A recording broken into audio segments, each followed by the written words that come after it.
40,000 driving instructors in the UK, but they don't have a story like this one. Colin's a driving examiner from Redditch, but will he pass the test? You see what I did there? Test. False. That is impressive. Up the hill and... Oh, what's he doing? Oh, emergency stop. Right, holding it well. Now for the hill start. Here we go. Oh, good clutch control. Like it. He's off again. Good bounce on the first ball. Tummy on the second and into the water. Okay, so what can we say about the UK? Roughly 68 million people, and it's been estimated that about 40 million cars are on the road currently. It then leads to the question, how many drivers? What, maybe 15, 20 million drivers? Let's face it, they've all got something in common. They all had to be taught by somebody. So when it comes down to those instructors, and it's estimated there's about 40, 45,000 at the moment, how many of them can say that they won one of the most iconic TV shows in the last 20 years? I think we've just whittled that field down to one. Colin, how are you doing? I think you're talking about me. I think I might be, yeah. Yes, yes. How are you? Yeah, good, thanks, John. Yourself? Yeah. Good, thanks. Yeah. Right.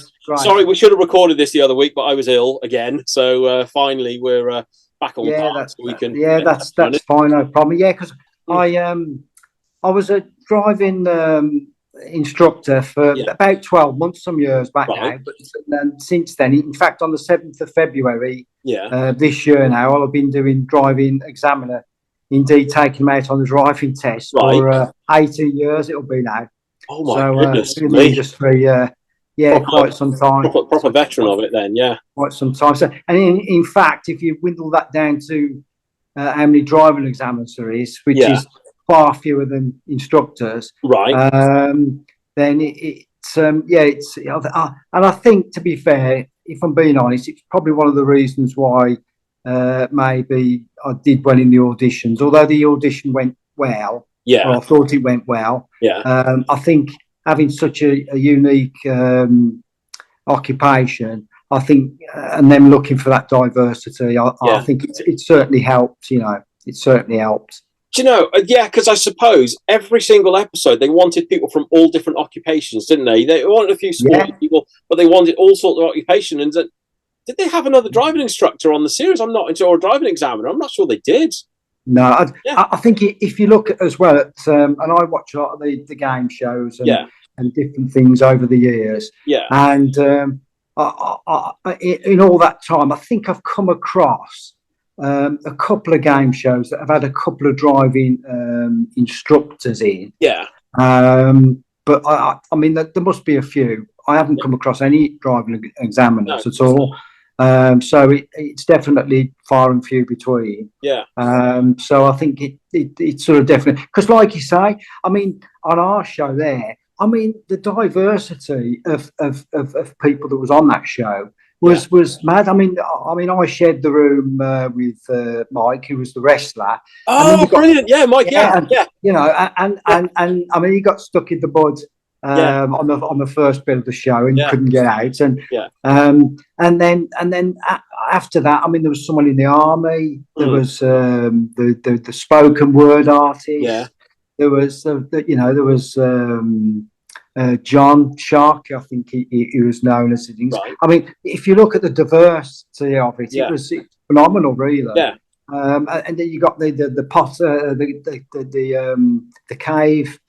The caveman. Okay. I think I don't know what what the actual occupation is there, but I mean, it's like you said, they're like a vast variety of different occupations, really, and they certainly had that on the show.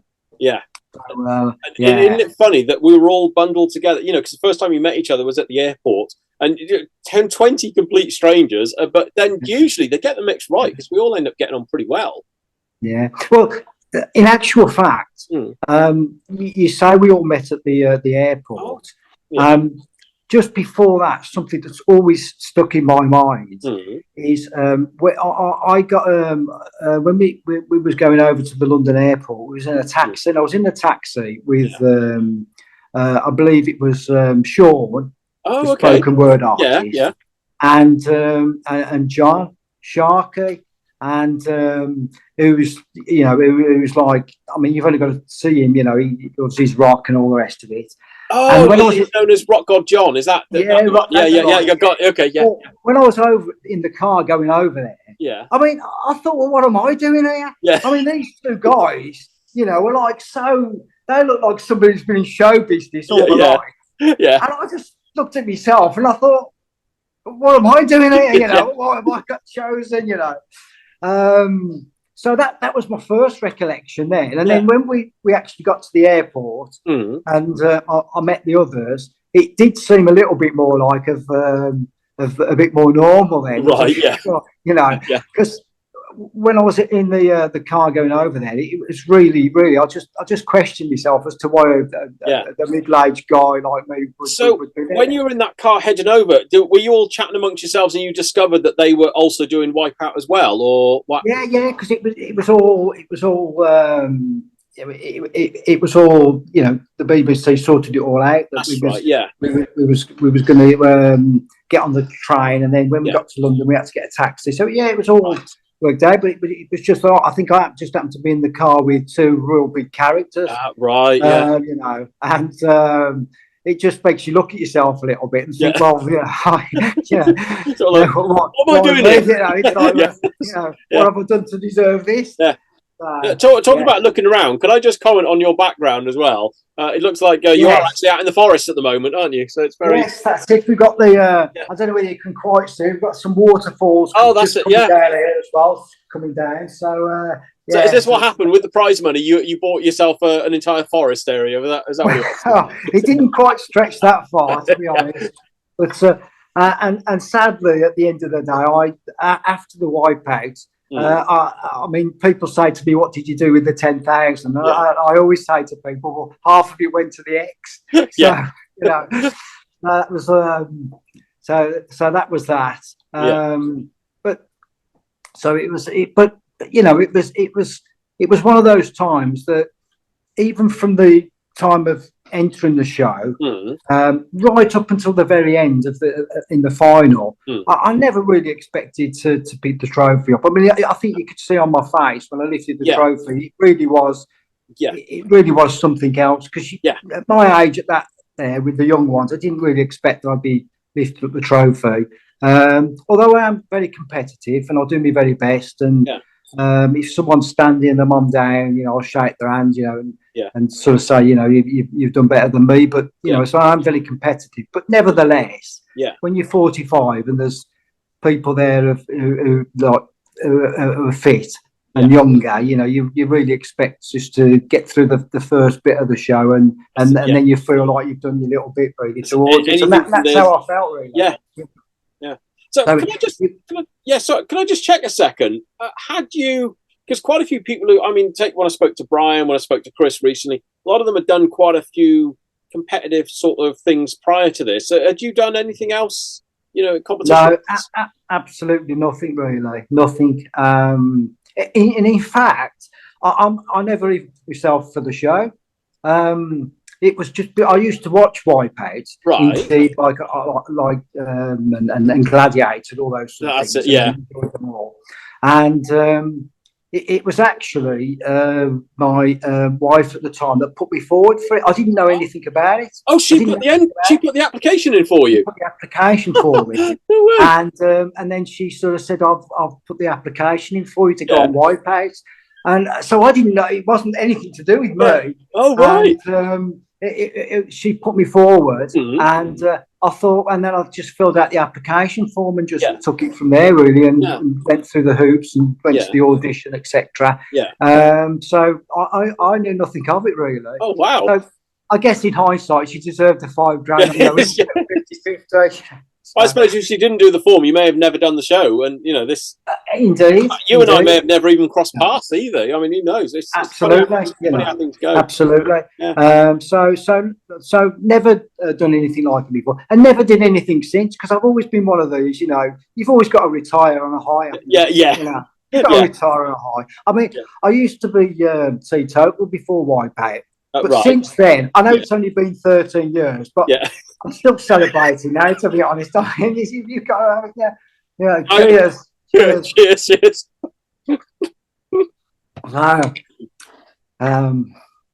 You see, so have you been drinking because of having spent time with Brian? Is that what it was? Or well, not exactly. I mean, over the years, I've been down to see Brian a couple of times down in Snow down here. In fact, I've stopped. I think it was just the once. Yeah. Stopped down there and that, but because it's a lovely part of the world. Oh, it's amazing. And so stayed down there a couple of times, and I know he's gone on to do lots of other things, hasn't he? He's a bit of a diehard, really, to with his competitions and his his Ironman competitions and triathlons, etc. So he's that's another world for me. I mean, I do enjoy the gym. I go down, and I still do now. I'm sort of always sort of done that. Right. But I haven't took it to like any extreme lengths or anything like that. I've just tried to enjoy my workout without taking it too serious, really. Probably a good balance, because I know some people, especially like in my sport with rowing, and even I went through that phase myself where I took it too seriously, and then the fun goes out of it. A little bit, it can do. Yeah, feel under pressure that you have to do this. I've got to get this training done, and it's not fun. So and it can become very competitive then to a degree that maybe takes the edge of the fun away from it. Yeah. And I've always tried to keep it on the fun side, because I've never really been much of a cardio person. Right. I'm a typical weights guy, really, and lifting the weights and things like that. I mean, I did before I did the Wipeout, I did do a little bit of cardio and trained a little bit on that side for a little bit, but nothing really, nothing too heavy, really.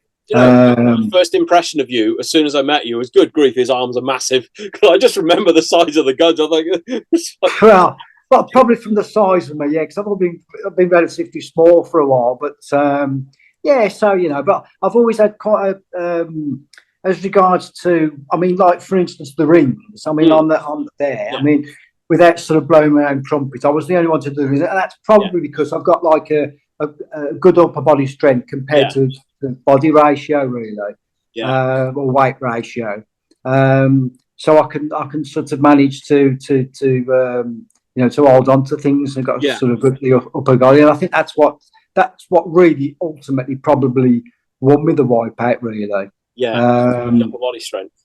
Yeah, the upper body strength, really. Well, there's always a bit of luck as well needed in like any game show. There's always a little bit of luck as well, really. I have to say. Of course, Well, I'll tell you what. Should we take a look at your time on the show, and then we can expand on it a bit more? This is the joys of me trying to do. The production team is a grand total of one. That's it.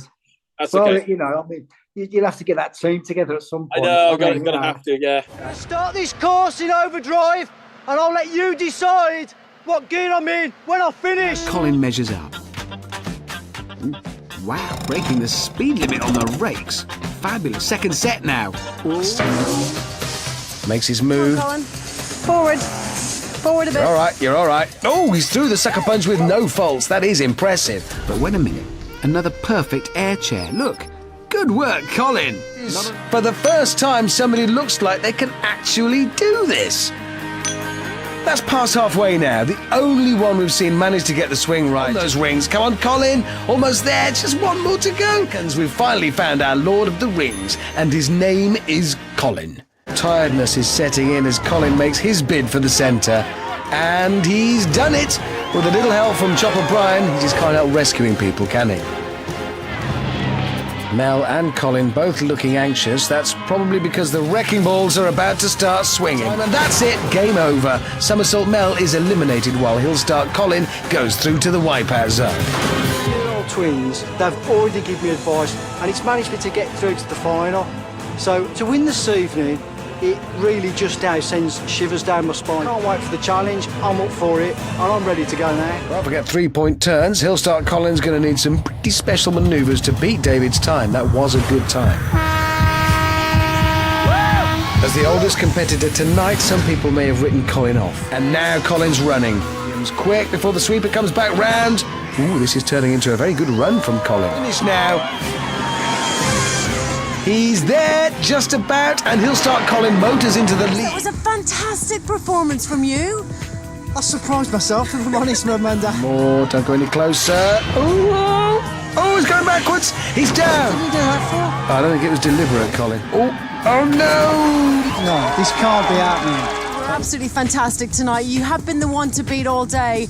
Colin, you've been doing this today, for your twins. And you can go home a proud man because you are the top Wipeout champion tonight, Colin!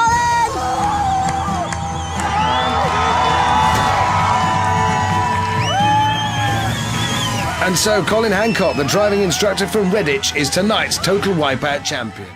Little trip down memory lane. Yeah. Just need another sip of the old wine to celebrate. Oh, yeah. You're going to toast that to Brian, are you? Yes. Well, yeah, I mean, I do remember Brian saying to me afterwards, when he got out and he did his bit and he come out the water, he said he just wasn't really expecting me to be there. Yeah. And I remember him saying that. Yeah. And so I guess in his mind, I guess he was probably looking at me thinking, well, if he wasn't expecting me to be there, and he's gone round the course, he might have thought, well, probably might have done a slow time. Right. So he might have given me a little bit of lease of life. But, you know, unfortunately, Brian, what can I say? I mean, you're good, but you're not that good.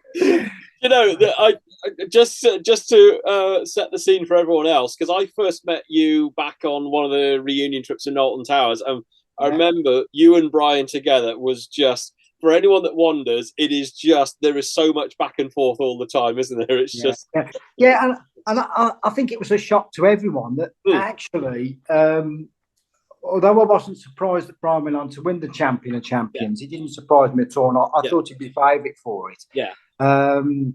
Because he just sort of messed up in the final. Yeah. He was he was always formidable, you know, and but I guess he just messed up a little bit, and I guess that he just thought, well, I've got a probably chance here that Colin's there, but as I said, I just on this occasion I just couldn't let him get his bathroom. That was all. You know. Yeah, I thought he's going to have to work a bit harder for it.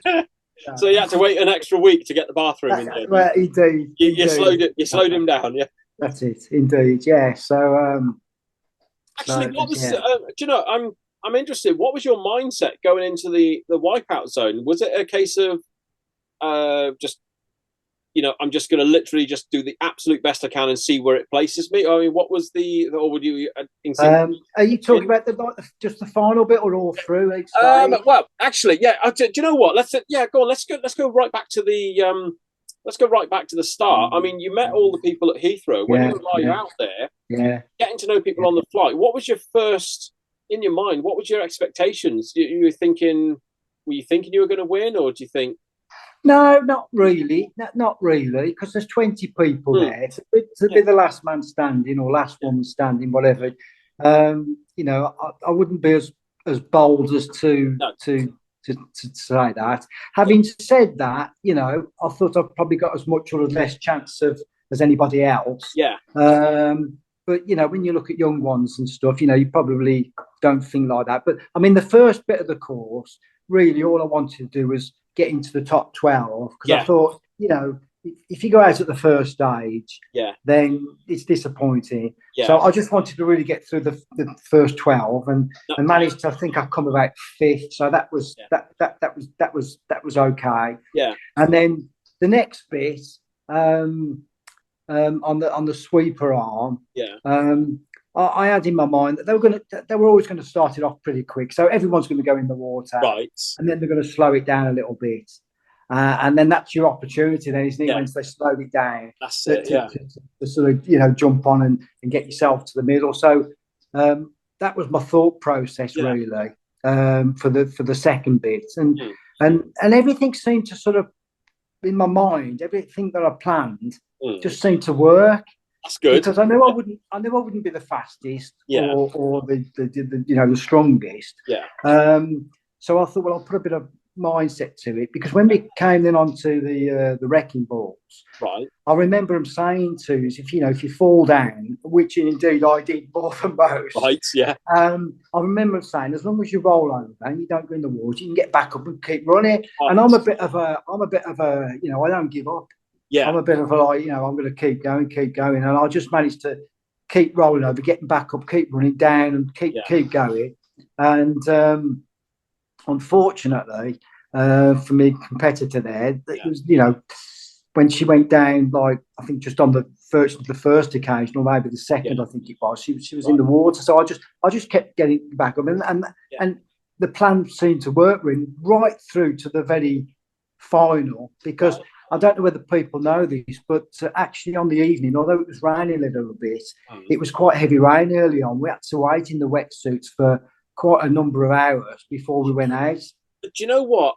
Brian mentioned this in his interview, and that was the first time. Even all the years I'd known him, he'd never mentioned it. So, because normally the Wipeout Zone is meant to start from about 8:30 in the evening, but yours was quite a bit later, wasn't it? Was it? Much later, It was really quite late. And it was still raining there. Yeah. Not quite so heavy. Yeah. And, I mean, my mindset was really, I know I was going out second. And, of course, for the people of the benefit that watch this interview that don't know the show, of course, you're not allowed to see anybody else's time. Right. It's all separate, so you can't know what's going on or know what time they've done. Yeah. I knew I was going out second, which made sense because they usually always put the best one out last, with being Brian. Yeah, it's the one they perceive as the top seed at the end. Yeah, so people are just getting better and better, if you like, and timing like that. And I do remember thinking to myself, if I can sort of have a plan where I'm not going in the water, if I can just get to the top of that wall before the water gush comes down, get around the wall, and then duck a couple of times. But as long as I don't go in the water, I thought that would be, and if I could get the rope swing in. Yeah. And I remember the guy saying, he said, because, to lean back with it and swing quite well with it, because these things are always designed to put you short into the water, and so I just had a good swing of it, and I managed to, sort of keep out the water, and that was my game plan. Because you didn't make any mistakes, did you, on the Wipeout Zone? No, I didn't go in the water, and I think that was the mindset that I had. Yeah. And each element of it, I had in mind what I was going to do, and it all worked for me. Yeah. Because I knew I wouldn't be the fastest. I knew Brian, if Brian ever went in the water, or even Dave, to be honest, they were both going to beat me, to be fair. But I thought if I can do that, and then when I was standing there, I watched Brian for the first time going to the water. Yeah. Even at that point, it never dawned on me that there was that I was going to win it. Even at that point, I thought to myself, because he was faster up to that point. Yeah. I thought, well, by the time he gets out of the water, I did think to myself, I'm actually being given a chance here now that he's gone in the water, that I might have a chance. And then when he did the rope swing and went in the second time, it was at that point then I thought, I think I've really got this, because going in that water takes some time to get back up and out, to get back on with things. And at that point then I actually thought to myself, I think I might have done this. And then, but even at that point, you can't be 100% until you're given some time. So each day I had a plan all the way through, and everything just seemed to work for me. There's always a bit of luck as well. Yeah. I had a bit of luck on the draw, maybe in the wrecking ball. Maybe if it was someone else, I might not be there. But that's life, isn't it? No, but am I right? Can I just check with the wrecking ball? Was it all your names put into a hat? And then it was. Yeah, it was very. It was done very, very. Proper and as it should have been.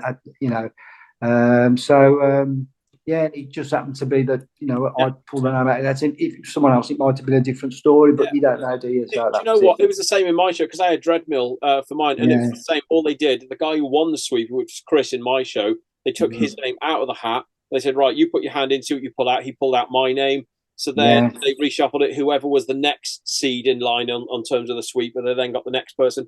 And they just did the draw that way. So it was genuinely random. There's nothing rigged about it at all. Yeah, no, it was all, I think the whole show like that was all, it was genuine, and that was it, And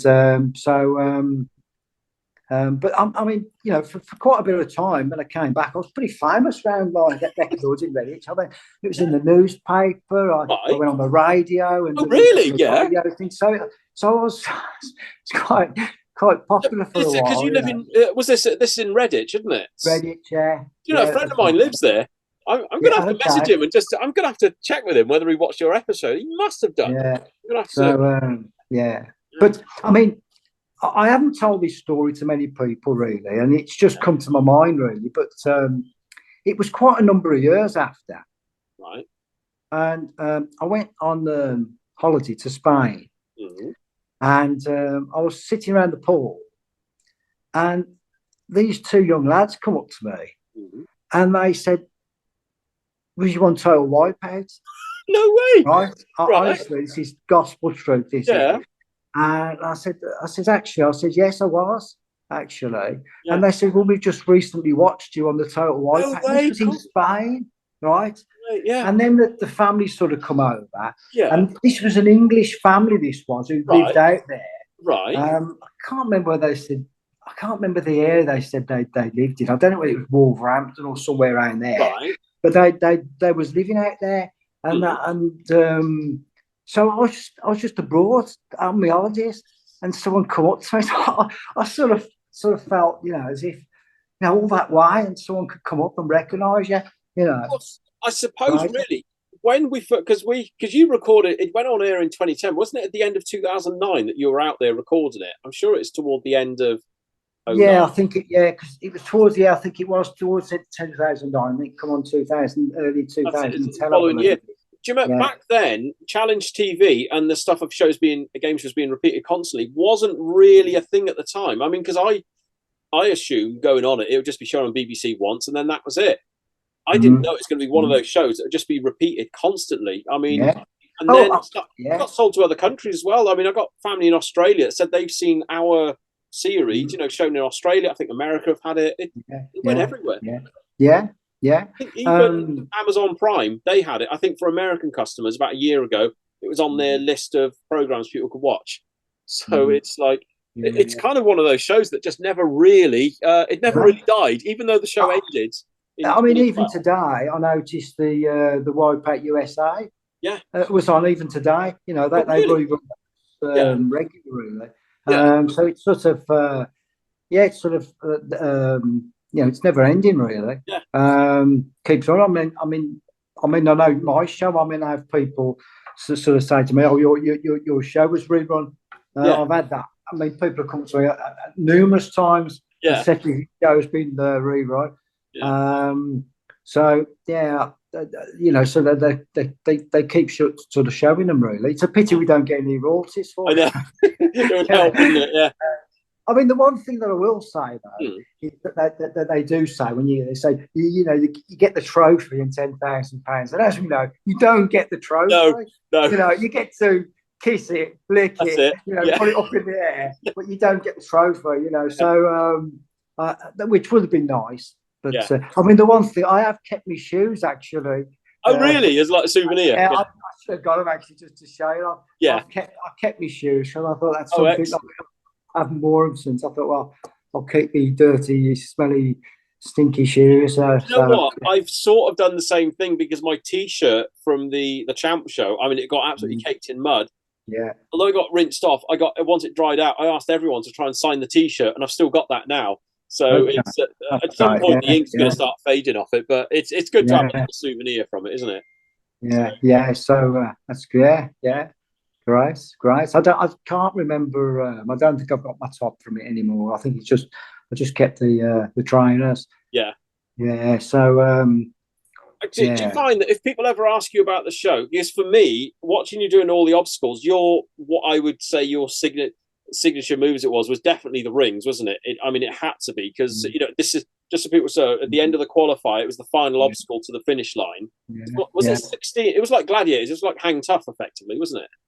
Yeah. And I mean, I'd never done anything like that before, right? But because of being a bit of a diehard Gladiator fan, same here. Watching that. And they used to do that. I don't know what the name of it was that they were trying to go, but ultimately it was the rings getting across to the Hang Tough. side. It was Hang Tough. Yeah, that's right. without the Gladiator trying to pull you down. Yeah. And I just remember seeing how they used to do the sequence of pushing back on the bar and pulling forward. And I just used that sort of same technique, really. Yeah. And it just seemed to work for me, really. And that was your first time using rings then? Yeah, that's it, of course, yeah. And of course, as you know, with Wipeout, you don't get you don't get a pre-run at it. Yeah, there's no practice. They don't give you no pre-run. They just show you the thing and then you sort of do it. So so I was sort of quite surprised myself really to do that, because I mean at the very end, my fingers were slipping a little bit. I could feel my fingers slipping a little bit, because they're all wet. But just managed to sort of get across, which I was, was quite chuffed about really. But, that was the only one to sort of get across the ring. It's kind of funny because there is a connection between Gladiators and Total Wipeout, because Andy Norgate, the producer of our show Wipeout, he was the assistant referee for Gladiators and he was one of the producers. So I think the rings going in was definitely his little nod to Gladiators. But I think what's significant about what you did on that, for Gladiators, people are wearing those special sort of gloves. Anyone who's watched it on repeat, or there's videos on YouTube, most of the contenders are wearing these special gloves and they're using chalk to help, to help them on the rings. You had a restrictive life jacket on, which doesn't help your movement too much, and you just come out of the water, so your hands were soaking wet, and you couldn't dry them off anyway because the rest of your clothes were wet, and then you have to try and grab 16 rings and traverse across. That, to me, was making it an awful lot more difficult. Probably why everyone else fell in. Yeah, and it was really. I've just got this like sort of. I've just got this sort of grittiness. Yeah. That I don't like to let things get the better of me, and I sort of will try and do my best with it really. And as I say, because I'm only sort of quite light compared with my sort of upper body strength. Yeah. Just managed to keep it going right to sort of the very end, really. Yeah. So it was. I was chuffed to get across, and then knowing it was the only one that was quite surprising. That must have felt good. So, and I think I remember watching the show scene. Sean, who was phenomenal. He did. It was a record qualified time for the first bit. I noticed he went for the ring, but I think he just went a little bit short, and he just managed. Did you get to watch a little bit of his run then of the qualifier, or did you get? So got to see a little bit of his on that. They showed you a little bit on the rings, and he just missed it just on that thing. Okay. But I think did they show? Can I just check? Was this out in Argentina? You got to see a little bit of Sean's run. No, this was just watching the show afterwards. Oh right, okay. Sorry, just watching the show afterwards. So but I think. I think looking at it, I mean, I don't think there's many that even got about halfway across. It just seemed to be, and I don't know this, but I'd never seen the rings prior to it, and I'd never seen it afterwards. I don't know whether that was just a one show unique that they did. I've got a feeling.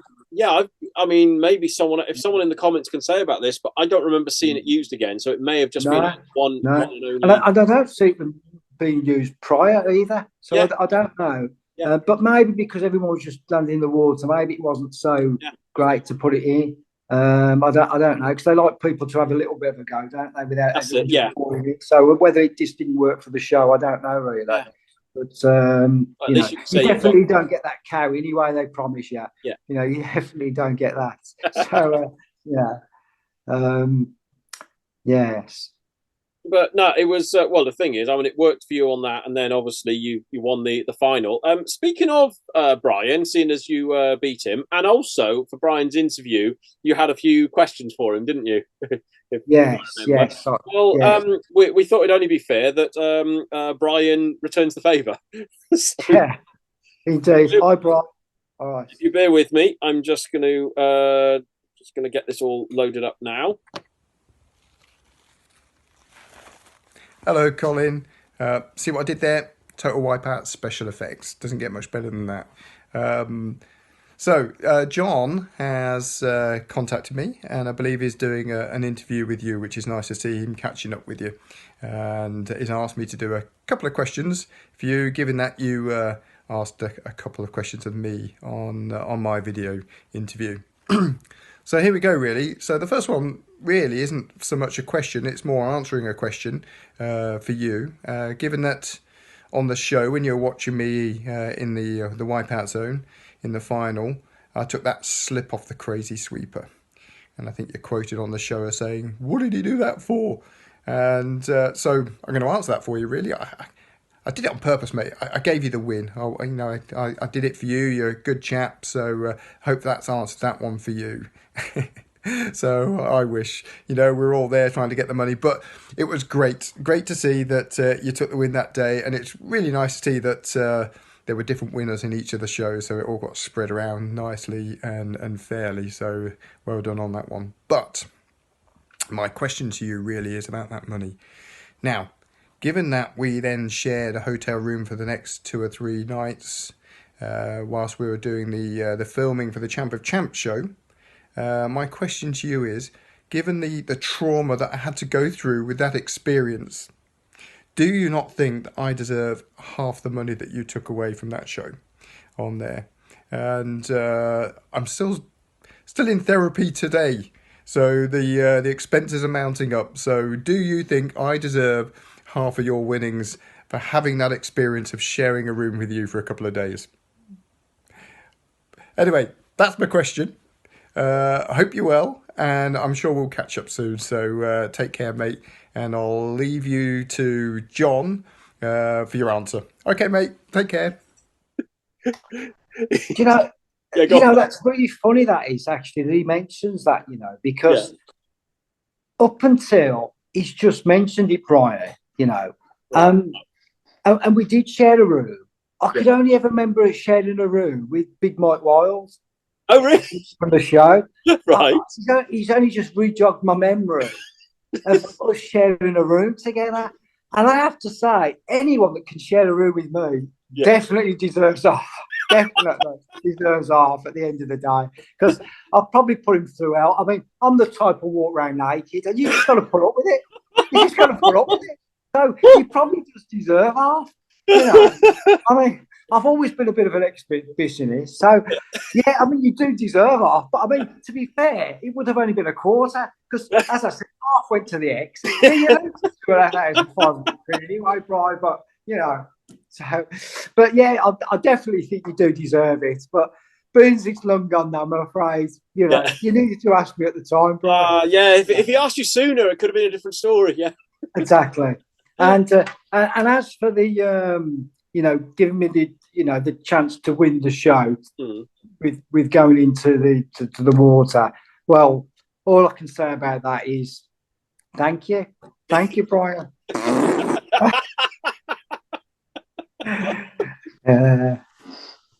The back and forth between you two, I don't think is ever going to end, is it? It's just no, it's really strange how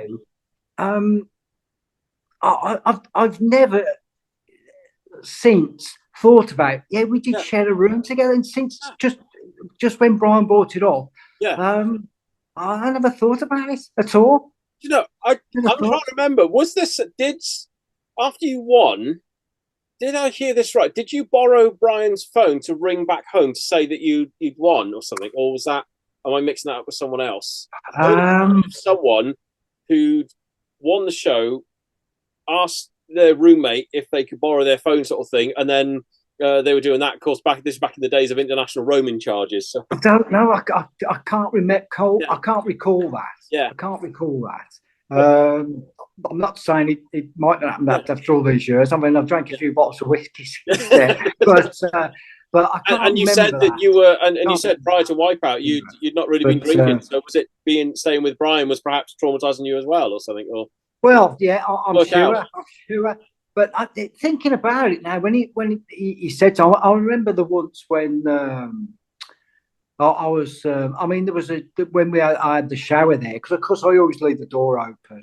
Brian would just walk in, and I mean there was a shower thing that you used to pull across, but I don't really bother with them these days, Yeah. And I mean, we used to. I remember now sharing the room and stuff and that. And we'd top and tail at times as well, because it's like, it's so that was another thing with you. And I forgot about all that. forgot about all that, to be honest. Yeah. I've crazy since he just brought it up. But I do apologise for all the time. And I just wish now, if I knew I was going to share a room with you, I would have bought a couple of boxers. No problems. But it was, I just didn't have them at the time, Bryce. So I do apologise. So you deserve every penny. Yeah. Oh, brilliant. So, cheers. Yeah. I'll have a bit more as well. Yeah, if anyone thinks it's water, no, I put vodka in for this one. It's sort of like, well, I was going to say it's probably gin, really. Yeah, exactly. But, you know, but vodka and Coke. Yeah. So, so what have you been up to since then? Since Wipeout. Okay, well, since Wipeout, really. I've just carried on. I just got the gym, workouts. I've always done that, really, and just. But I mean, one wants to retire on a high. You know, and so I mean, doing any other shows, I mean, it's only going down here, isn't it, from here? Yeah. So I wanted to go down on a high, and that's what I've done, really. So you've reminded me of a friend of mine who entered the Cardiff Half literally with 2 days' notice. A guy was injured; he couldn't race, so she took the application. She'd never run outdoors, but she just ran a lot on treadmills. She did an absolutely blistering time. And I said, you could be really good at this. And she said, do you know what? I'm just going to leave it at that one. She said, I'm going to have that memory of doing really, really well. And I'm walking away from it. And she's never done one since. And sometimes it's, no, I can understand that. Yeah. And I mean, if you look at other shows now that have come out, which are quite die-hard, even in comparison of Wipeout. Yeah. I mean, the show that you've recently done, actually, I was seeing you doing an interview with Ben on there. Oh, with the guys from Ninja Warrior, because you had Ben Ninja Warrior. I mean, if you look at that show now, Ninja, I mean, that's definitely something someone like Brian really would, could put himself forward, really. But I mean, if you look at them now, some of them are, phenomenally fit. Have you ever been tempted by that yourself at all? No, I don't think so, really, now. Because it's, I mean, my age now. Although there was actually, I did see recently, there was a chap, I think he was age 60. Yeah. Who was doing, I don't know whether he was 60, it was around about 60. Nigel Lehman. So what you've got, Alex, his other half, she made the final of this series. Mm-hmm. She came third, and her other half, Nigel, I think he's 59. He's probably just coming up 60. Yeah, and he did a head-to-head against one of the other guys, and he got through the course. It was just the other guy just got to the end quicker, but he still made up the wall. He's incredible. He's an amazing. He did get through the course, and so it's sort of. I've still probably got the upper body strength. Yeah. Still, but probably not to the degree that I had.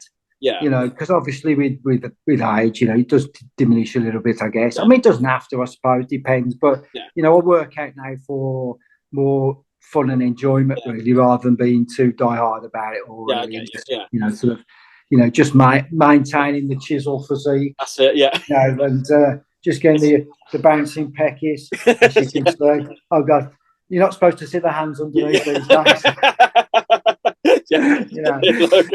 I'm totally flexing my pecs at the moment. I'm in no way assisted. I've got my sports bra on at the moment, so I've always wanted to get into one of them. I thought if I can get into a sports bra, I thought that was my dream, and so I managed to achieve that. So with me, sometimes people have asked if I'm pregnant or not. Because when I start to put a bit of weight on, so is it going to be a boy or a girl? So I'm trying to get back to not being pregnant again. That's my that's my target. So actually, I don't know if you're allowed to talk about this or not. With are there any from your job?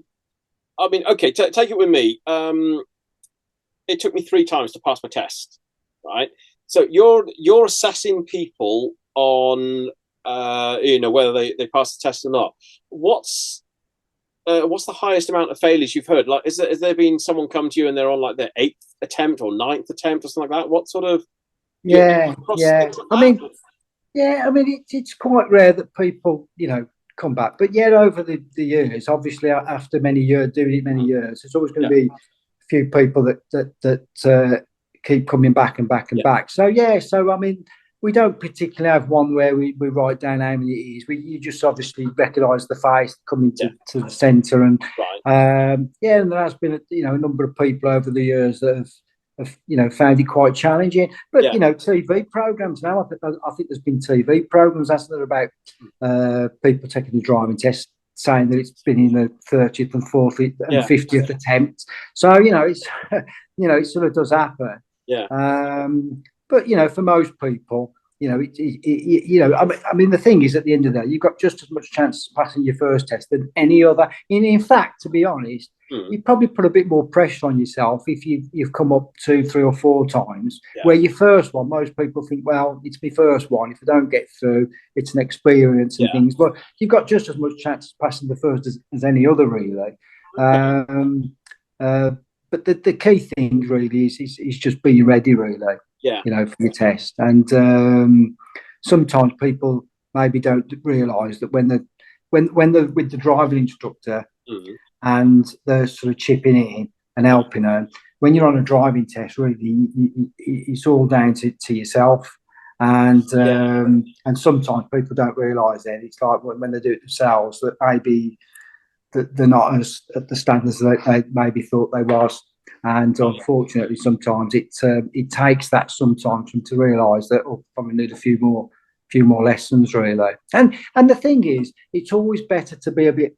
It's like any exam. If you're taking a maths English exam or whatever it is, you're always best to be a little bit above than about where you're at. Particularly on a driving test, because usually you're going to lose a little bit of a percentage. I mean, years gone by, we don't do it anymore, but in the agency we used to do something called the Arrival Eye, which was a road safety presentation.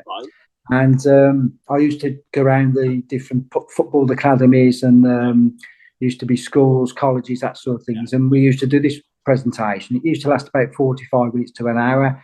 And I always used to say to people, then, when you're coming on your driving test, you're probably going to lose a little bit, so make sure you're if that's the level, you want to be a bit higher rather than just at the level a bit under, because you're going to lose a little bit. And that's the key, really. That's the key. I'm just thinking with me, I know how nervous I was going into each of the. I mean, like you said, the first one, I assumed that I probably. This is going to sound bad, because all my family passed on their first attempt. I thought, oh well, I should be okay. And then they said I failed, so I was like, oh, okay. The second one, I thought, well, surely I'll get it right this time. And I was even worse on that one. And I suppose a lot of it, I just remember there was loads of major faults on my second one. And so I did even worse. And I mean, I suppose for you, is it just you're assessing whether someone is competent to drive on their own? Because you're not really chipping in with what they're saying, are you? No, I mean, sometimes we'll chip in if something needs to. If they need a bit of guidance, we will give guidance, and sometimes if it's required, if something's a bit of a grey area, it's not clear, we will give guidance where we can. But generally speaking, I mean, we're there to assess your ability, to drive, really, and to be able to drive safely. And although we are only looking for the minimum standard, we're not looking for you to drive to the book. We're only looking for the minimum standard. It's got to be it's got to be a safe standard. So you're going to be safe to yourself and other road users and pedestrians, etc. And so you've got to be able to do everything for yourself, really. And so the sort of curriculum, if you like, for driving, it's quite a big range, really. So you have to. There's a lot more nowadays, isn't there? Because I mean, I think it's changed quite a bit. I mean, fundamentally, the assessment side of the things has stayed the same, but the driving test itself has changed. Of course, from years ago, you didn't have to sit a theory test and a hazard perception test before taking your practical test. Of course, that's been introduced now for a long time. I mean, ultimately, you've got to be able to do just everything for yourself, really, and without someone intervening. And it's a bit like, I always sort of describe it a little bit like if someone's baking a cake, if you like. If you're sitting next to a chef, and he's baking a cake, and you bake it with him, you probably do it okay. But if he stops baking it and says, well, just do it yourself now, you have a go at it. It's not quite the same as it was. Yeah. When you was doing it with him. It's a bit like on a drive. Just when your driving instructor's not there, they're not chipping in. You're doing it on your own. That's when it really becomes whether or not you can sort of do it or not really. And ultimately, it's a safety thing. So people have to be safe and et cetera, et cetera. So it carries a big responsibility like that as safety. But what I can tell you, there's been lots of over the years rumours about all sorts of things. All I can say to you is that if you drive to the standard, you'll pass, and if you don't, you won't. And it's I always describe it like it's like a maths exam. If you said if you put 100 people into an O-level maths exam, is 100% going to pass? No. Is 100% going to fail? No. There's going to be a percentage that pass and a percentage that don't. Some people are going to make the grade and some people aren't. That's it. You just reminded me something of saying that, because I remember even back when I took my test, there were some who used to be convinced that they would have to fail a certain amount per day, and they were just convinced, he's going to fail me anyway. So you're saying that's nothing like that at all. It's literally you're just not at all, not at all. It's literally down to how you drive, and it can go up. It varies so much. Some days you get good days, sometimes you get bad days, but it just balances out, and that's just it really. So which is what you'd expect it to be, and it is. So it's I've just recently actually semi-retired, so I've just gone down to do it a couple of days now after all these years. So I've been able to manage to do that now, which is quite nice. You can kick back a little bit more now. Well, that's it. So that's it. Well, you worked hard, so it's that's it. You work hard over time. You do all the overtime and do everything you've got to do as you go through life and bringing up a family and all the rest of it and stuff. And then when you can sort of relax a little bit, then it's always nice to do that. You've just reminded me of something. Right, with going back to the audition. You remember at the auditions they would do like that mock interview with everyone, in the sort of room. Did they do that with you? And even like the interview with Amanda, I don't think that made the edit. Can you remember what was said there? On any of those sort of things, they must have honed in on the, your profession, on being an examiner. Are you talking about the NIA at the audition? At the the auditions for Wipeout. So did you your audition? You went to the National Indoor Arena for the auditions? Yeah, I think it was the National Indoor Arena. I think that's it was. What Chris Strictly said the same thing. So yeah. You might have been at the same audition. It was. I think initially they just did this like course where you did a few cartwheels and went around the course. We did some dips. Dips, and then you had to do a shout out. That's it. End, looking into the camera. But the thing I remember more than anything was that you went into a room and you had to do. I think it wasn't a couple of minutes. I think. Oh, that's right. On camera, you had to you had to just introduce yourself, where you're from, and then they wanted you to do a little bit of anything really that was a bit of a party trick or that's right things. And I did this because I like I do a bit of magic. A few little bit of illusions and things like that. So I did this belt trick. Put my belt off and did a bit of joke with it about I hope my trousers don't come off because I've gone commando today and all that stuff. And I did this belt trick on camera. And it went down quite well, I thought. It was quite good. So and that they sort of and then I remember doing when I was in there, I remember doing the one thing saying I did the one that saying I don't know anyone that can do that with a wider gap than me. And then I said, just in case you think it's a one-off, I can do it with both hands, So I did that as well. So it was all a bit cheesy, but it's sort of it works. And then sort of got through. Really, I just heard from them again saying that they wanted to do a phone call for a medical and things like that. Oh, that's right. And that was it really. But I still think, going back to my occupation, I think they wanted to see somebody up there like that. And I think if I hadn't done very well in the auditions, or I think if I couldn't talk on camera and stuff, I think that probably is a bit of an issue for people. They need someone that can do that. But I think the occupation, it sort of got me in there really. So So what? Okay, so if I was just thinking, what sort of advice would you get? Let's say the show was to come back, and someone who was a fan of the show previously, they really wanted to to apply for it. What advice would you give to them? Regarding going for an audition like that. Well, I think like any audition, though, you have to sort of. You have to sort of practice for it a little bit. Don't you? Can't just turn up there and think you're just going to wing it. Yeah. I mean, prior to it, I mean, even with the, you knew there was going to be like an interview taking place there. So I got the camcorder out and did a bit of practicing and things like that, because if you're not used to talking on camera and stuff, it can be a bit overwhelming. So did a little bit of that with the kids and stuff and that, and a little bit of that. So I did sort of practice. And I remember actually in the little bit where we were going around the course in the audition, I remember him saying, if you can do some cartwheels, right, that'd be great. So I'm thinking, well, I'm 45, so at that point, I'm thinking, when was the last time I did a cartwheel? Right.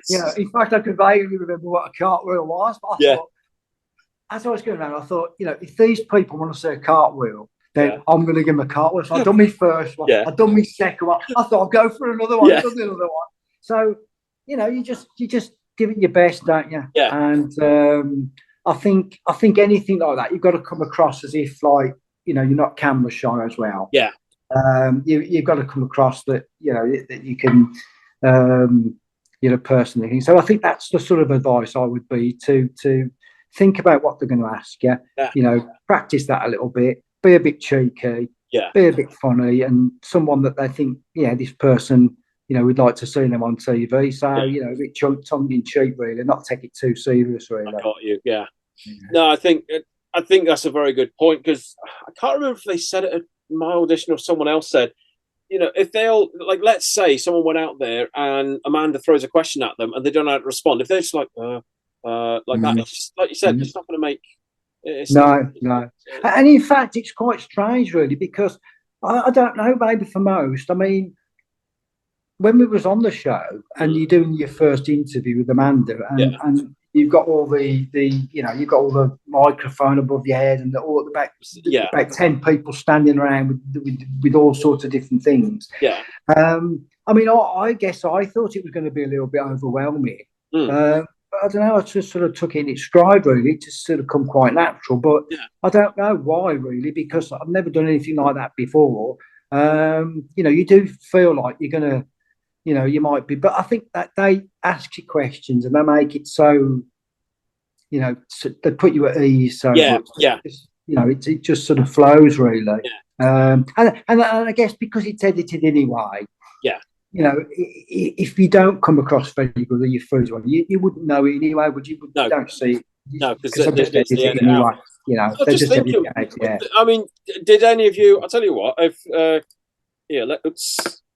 I'm going to show you just to jog your memory a little bit of what it was like out there. Did any of you sort of talk amongst yourselves at all about what you're potentially going to say? Because you all arrive on set and then you're all one by one, pulled out to do sort of interviews. Were you all sort of like chatting amongst yourselves how it went, that sort of type stuff? Or I think after we came back off the qualifier, the first one, people I think were talking about then what they got through, how they did it, whether they did the rings, and they were talking a little bit like that. Yeah.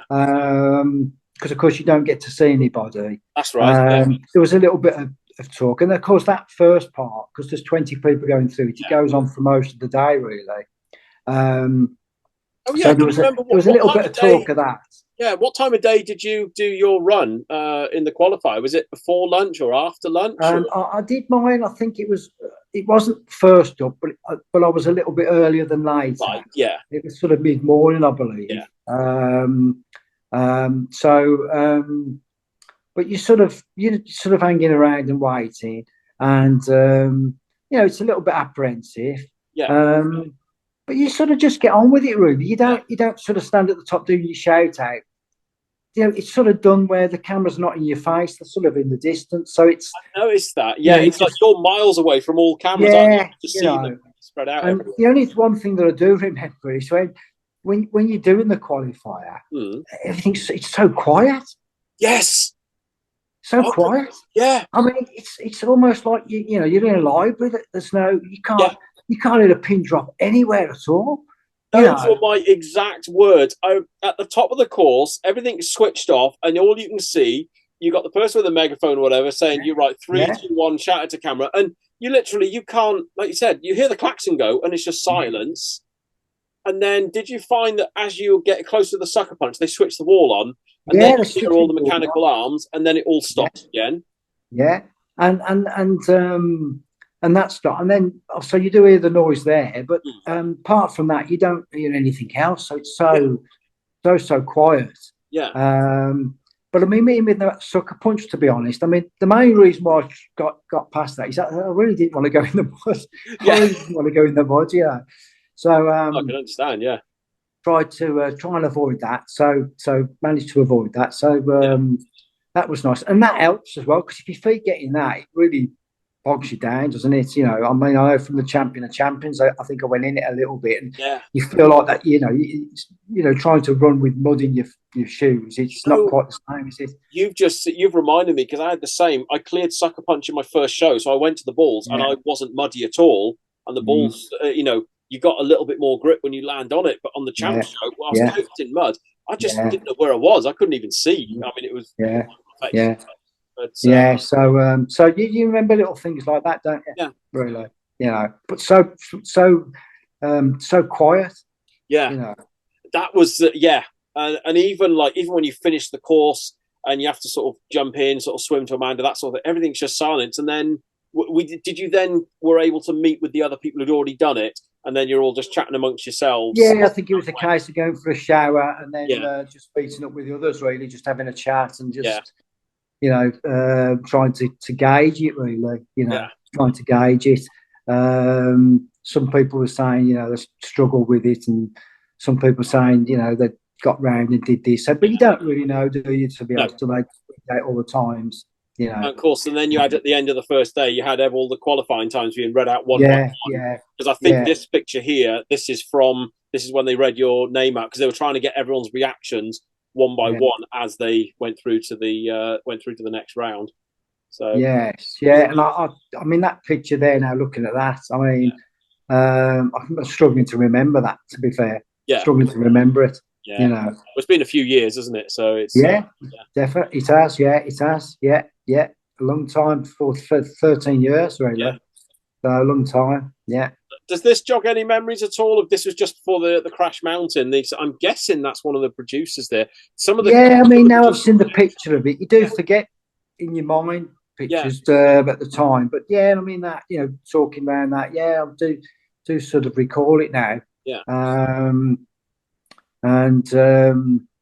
But I mean, the other thing with that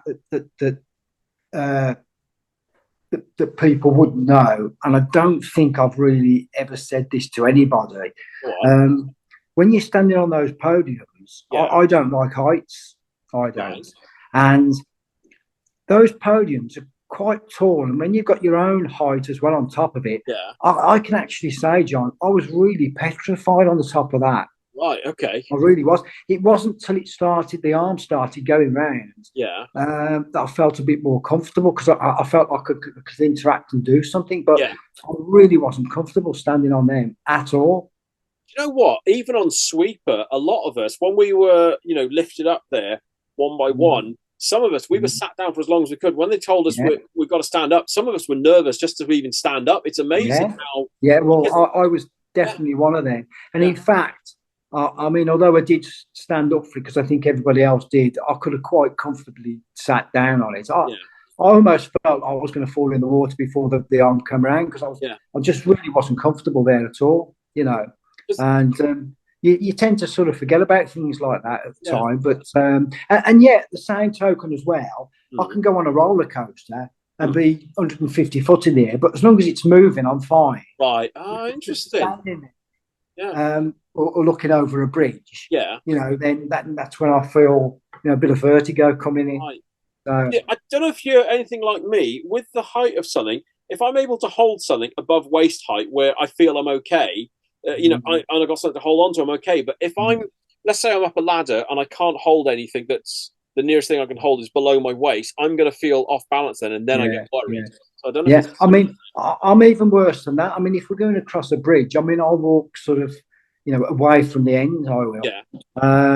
You know, even if I'm right by the V, I can look over, but I don't feel that comfortable about it at all. Really, I've always been a little bit like that with heights, really.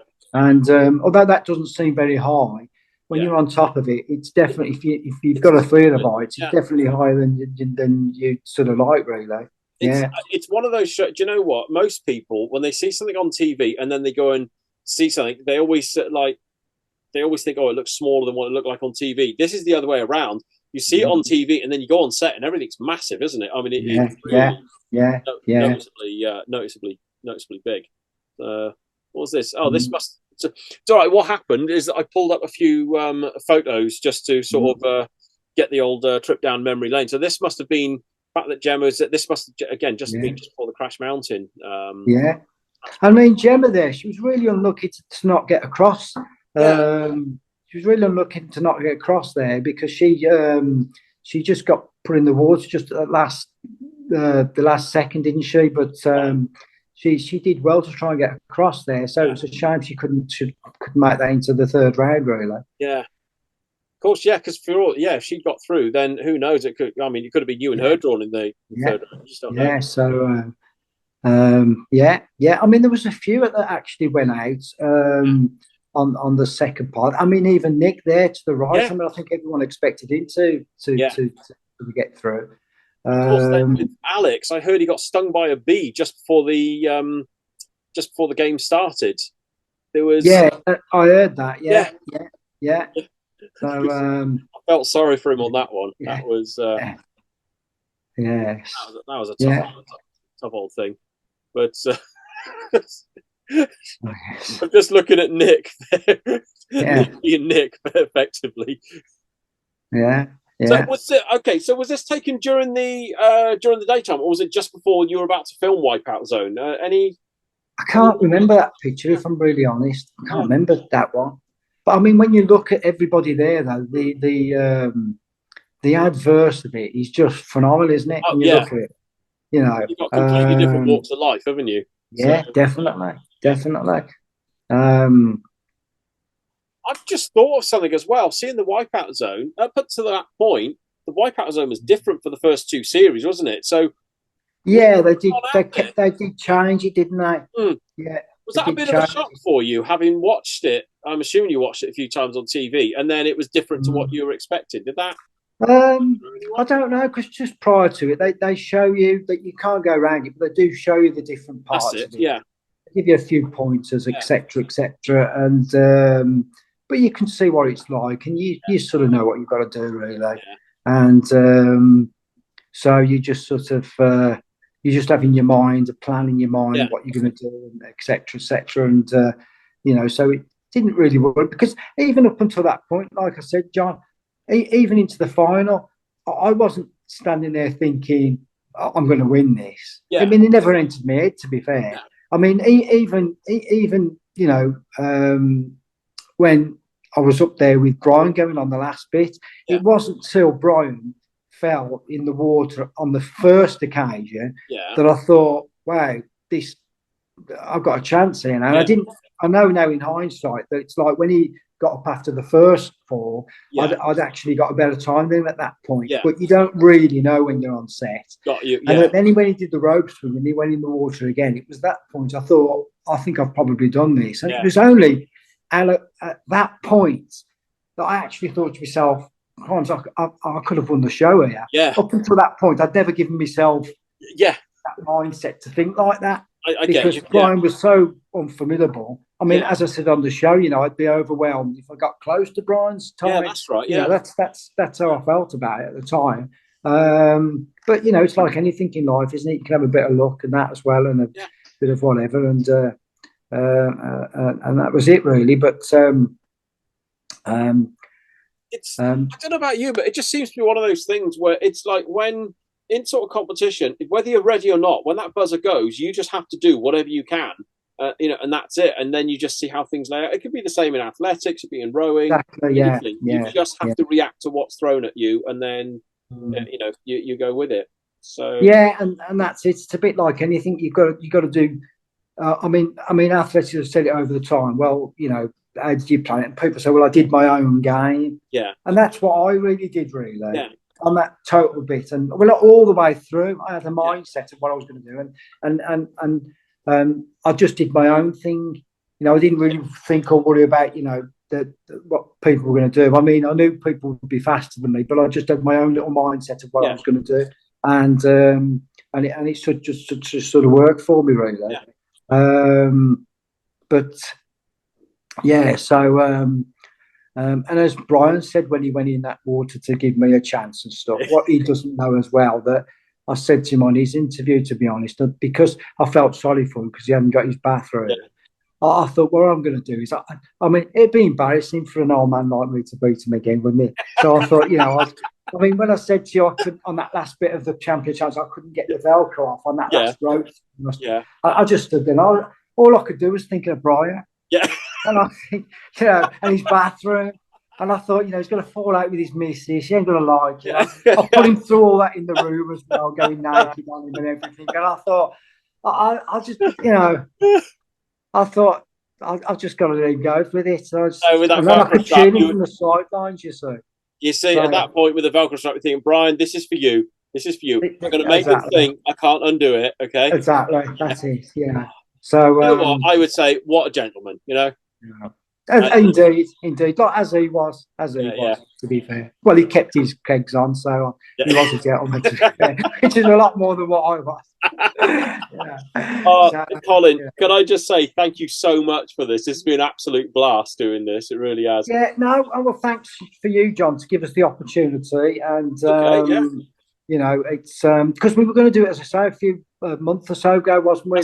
The timing just didn't work out and things and stuff and that. So, between going ill, work, and everything like that, nothing was just sort of working, sort of right. But finally, at least I'm not ill at the moment now. So, I mean, it's a bit of a pity, really. I don't think they do. I mean, at one time, we used to get together every 12 months, a couple of years, sort of do things. I don't think anyone does that anymore. Or I'm still quite friends with people on Instagram, Facebook. Not everybody, but for quite a few. But it'd be nice sometimes if there was a bit of a get together for. Yeah, it'd be nice if we could have a bit of a meet up again. Well, I was the gatecrasher to your show, wasn't I? Not everyone can make it. We always know that, but but even from different shows and things like that, it'd be nice to have a sort of a gathering or get together and stuff and that, at some point. Because I mean, some of them that was on my show, they don't live that far away, really. Some Telford, I think there's some in Wolverhampton, some local, really. Some local ones, so not too far away, really. But you never know. Maybe something can be organised, maybe this year or next or something. Just put the word out there, see what people are interested in. And I think if you put a time and date for people, you'd be surprised how many people probably turn up. From all the shows anyway. Exactly. So it's but maybe that's something with your talents, John, that you might be able to. Let's see if we just put the word out with a few and just see what we can get together. Yeah. I mean, do you know what? Another possible is, even if we can't meet in person, maybe one day doing like a group Zoom sort of thing. That could be another option. That is a nice option, and people can come in, the ones that want to, then have a chat and laugh about it. That would work well as well. Yeah, that'd be good. Yeah, I think you're right though. It'd be fun if we could get people from a few different episodes all sort of together. Share a few stories or a few war woods here and there or something. Oh, that's it. Yeah. So, and those, I mean, let's be honest about over 9 sets. Those steaks were absolutely. Oh my goodness! Yes. I mean, since then you can't get nothing the like steakhouse. That's the one where they got the giant stuffed bull at the restaurant. The steaks are just out of this world. Well, you're getting me hungry now. You can't get steaks like that over here. I mean, they talk about million carts and all the rest of it. Fine. I mean, they're all right, average. But I mean, over there, it's just another world, isn't it? For them steaks, So miss them. Steaks into my mind now. Miss them, mate. Yeah. I know. Yes. Actually, so what's your favourite sort of steak? Any particular type of steak you go for? Lean. Yeah. Just I normally do lean. ribeye or fillets. They're the anything that's lean, really. I'm a bit of a lean don't like person. I don't like the ones that are really chewy. Where you seem to expect. No. Yeah. It's got to be so. I mean, rump's not renowned to be one of the best cuts, but I don't like rump either. To be fair, don't mind rump. But I mean, fillet's the one, isn't it? You know. Yeah. Oh yeah. It costs a bit, but yeah. Yeah, and the thing is today, I mean, we go out restaurants, you know, quite regular and stuff, and going out. I mean, and you know, price of eating out now is going up. I mean, you know, the steaks now for fillets, they're charging 28, 30 odd pounds, aren't they? I've noticed that. Yeah, it's just gone crazy, you know.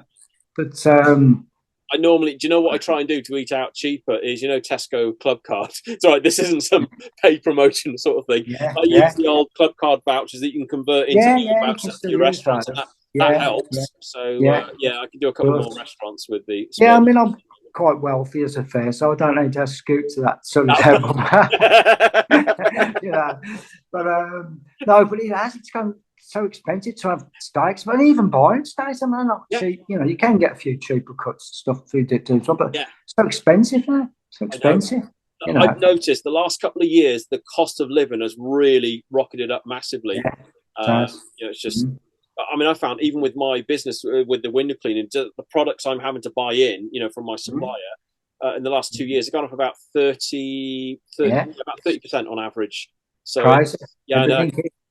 You know, you never know. Maybe if things get too tight, maybe we might have to go on another TV show and go and win the prize. You know, then might have to at this rate. I know. Yeah. Oh, you get a really decent steak then. Yeah. I mean, what does get me at sometimes, I have to say, John, you know, when you watch these programs like Tipping Point and the old ones like Open the Box, right? What was it? What was the one Open the Box? Oh, what's in the box or something? Wasn't it? No, was that the one that Des O'Connor used to present. Was that him? No, not Des O'Connor. I'm thinking of the other one with that used to do Swap Shop. What's his name? Oh, Noel Edmonds. Noel Edmonds. Right, yeah. That one. Oh, the Channel 4 one. A friend of mine was actually on that. She did that ages ago, about 10 years ago. I can't remember what it was called now. They would ring the banker, wasn't it? It was the old-fashioned phone. Yeah, that's right, the banker. Why can I not remember the... Everybody was screaming at the I know. Oh my goodness. I can't remember what it was. You know what's going to happen? As soon as we finish, we're going to remember... Deal or no deal. That's it, yes. Yeah. Deal or no deal. Yeah. And so, I mean, when I look back and I think, you know, I had to go through 4 rounds. Yeah. There was blood, there was sweat, there was mud. And I look at all that for 10 grand. And then I see those other people winning more than that, 30 or 40 grand for opening a box. Yeah. I think, no way. Opening a box. Get your ass out there and start doing some bloody hurdles. Yeah. You know. I find that when I watch other shows, when they win like loads of money, they're thinking, you've answered a couple of questions and that's it. You've stood up, up, like you said, opened a box. You know, earn your 10 grand, that's it. Get some bit of blood and sweat into your face, you know. So, and a few road burns here and there with some of us, yeah. Oh, yeah. But hey, what it means is that you've actually got a 100% record with TV shows, both for applying and for winning. I mean, you know, you just went straight in, win it, and then said, that's it, I'm done, I'm out. That's it. I mean, you know, if I was talking to Mike Tyson or someone like that, I'd be telling them they should have done the same. Muhammad Ali, I mean, he went on, didn't he? And, you know, so, you know, maybe they should have took a leaf out the Colin Hancock. Maybe you should write a book about this. Yeah, maybe. No, that would be the idea, and then we'll try and pitch it to Mike Tyson. Here, Mike, you might read this. Yeah, that's it. Yeah. Oh God, Colin, thank you so much for doing this. It's been an absolute blast. But like you said, we'll have to do an arrangement and try and, if nothing, even if just you, me, and Brian can catch up again, that could be a start, and then see if we can build on it. Go for something like that. So maybe we can make a few comments at Brian as to how many times it took him to actually win a show on Wipeout. Because I'm trying to remember, how did he do on his first show? I don't think did he win his first show? No, I don't think he did. Right. That's it. Yeah, 2 attempts. Yeah.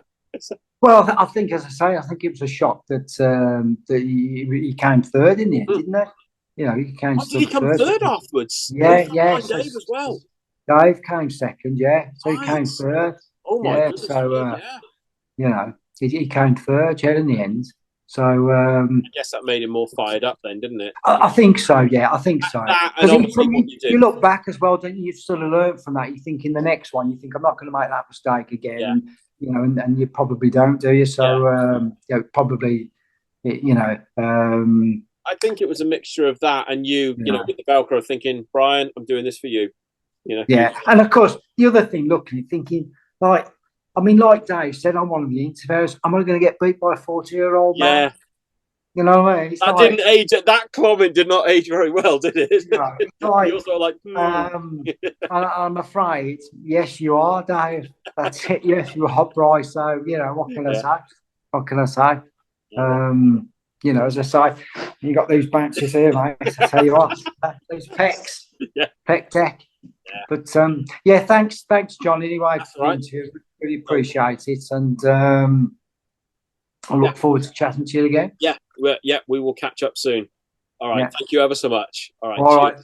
Take care, John. Thanks, then. Cheers. Bye. All right, cheers, then. Bye bye.